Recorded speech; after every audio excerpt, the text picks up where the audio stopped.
ለምሳሌ የኢህአዴግ ሰራዊት አንድን አካባቢ ከደርግ ነጻ ሲያወጣ ደርግ ደግሞ ምን ብሎ በመገናኛ ብዙሃን ያሰራጭ እንደነበር ለማስታወስ አስቸጋሪ አይሆንም። ስለዚህ ደርግ በስተመውደቂያው አካባቢ እንደ ውዳሴ ማርያም የወያኔና የሻዕቢያን ስም ሲያነበንብና ሲራገም እንደቆየ ግልጽ ነው። ይሁንና ዛሬም ቢሆን ኢህአዴግ የደርግን ሲስተም በመጠቀም ህዝቡን ለማሳሳትና እርስ በርሱ ለማጨራረስ በመጣጣር ላይ ይገኛል። እስቲ አሁን ለአላህ ብላችሁ በሐቅ ለሐቅ ፍረዱ፣ ኦነግ ህዝቡን ቡና ወስዳችሁ ገበያ እንዳትሸጡ ብሎ ለማወጅ ይችላል? እንደዚያማ ካደረገ ምኑን ለጭቁን የኦሮሞ ህዝብ የቆመ ድርጅት ነው ብለን እንደግፈዋለን ታዲያ? አድማጮች ይህን ሰሞን በአዲስ አበባ ከተማ የሚወራው ወሬ ሊጫጭርላችሁ። ኦነግ የጎጃምን ክፍለ ሀገር በመቆጣጠር አጋሰስ ወስዶ በዛው ዘልቆ የትግራይን ክፍለ ሀገር ተቆጣጥሮ በድንጋይ ላይ የበቀለው ምርጥ የትግራይን ቡና ዘርፎ ወደ መሀል ሀገር በመምጣት ለውጭ ምንዛሬ አዋለው ብለው ሲያወሩ ሰምቼ በሳቅ ጦሽ ብዬ ልሞት ደረስኩኝ። በትክክል ከአንድ የኢህአዴግ ሰራዊት አንደበት የሰማሁትን ነገር ላክልላችሁ። ነገሩ የሆነው በትውልድ አካባቢ ነው።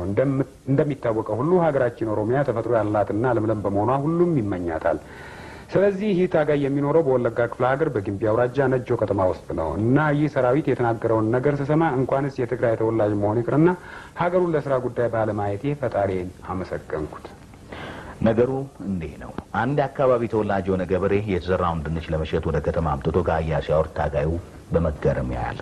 ገበሬው ድንቹን ከአህያው አውርዶ መሬት ካስቀመጠ በኋላ አጋሰሱን አስሮ የታሰረውን የጆንያ ይፈታና ድንቹን ለመሸጥ መሬት ላይ ሲዘረግፈው ያየ ታጋይ ባንዴ ከፊቱ የድንጋጤ ምልክት አነበብኩኝ። ዋ ብሎ ከቆመበት ተስፈንጥሮ ሲዘል አይቼኔም ደነገጥኩኝ። ታጋዩ ጠመንጃውን እንዳንቀረፈፈ ጎንበስ ብሎ ከተቆለሉት የድንች ክምሮች አንዱን አንስቶ አገላብጦ እያየ በጥፍር በመመነጫጨር መመራመር ጀመረ።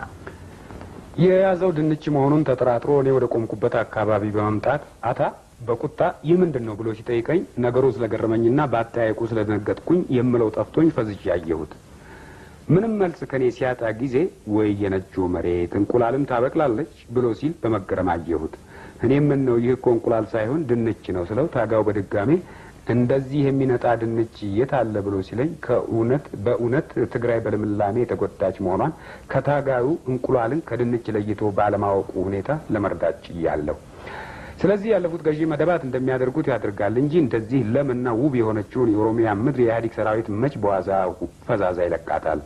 ከባልሽ ባሌ ይበልጣል ይባል የለ። ዛሬም ኢህአዴግ ከኦሮሞ ምድር የሚያገኛቸውን ጥቅሞች በኦነግ አማካይነት ይቀርብኛል ብሎ ስለዘጋ ህዝቡም በኦነግ ላይ ለመቀስቀስ ከንቱ ልፋት እያደረገ ነው።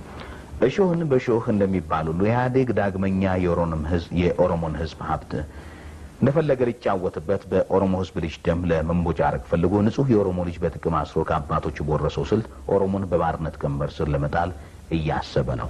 እኛ ግን የኦሮሞ ልጆች የምንለው ነገር ቢኖር ኦሮሞን በኦሮሞ መስበር መሞከር በጎበና ዳጬ ያበቃል ብለን ተሳስቶ ከኢህአዴግ ጎን የተሰለፈው ምርጥ የኦሮሚያ ልጅ እንመክራለን። ስለዚህ እኛ የኦሮሞ ልጆች በሰሜን በምስራቅ በምዕራብና በደቡብ የምንገኝ ሁሉ የምናምንበትና የምንመኘው ነገር ቢኖር በሀገራችን የሀገር ባለቤትነታችን እስኪረጋገጥልን ድረስ እስከ ሕይወት ፍጻሜ ከመሪ ድርጅታችን ኦነግ ጎን ተሰልፈን ለነጻነታችን የምንታገል መሆኑን ብቻ ነው።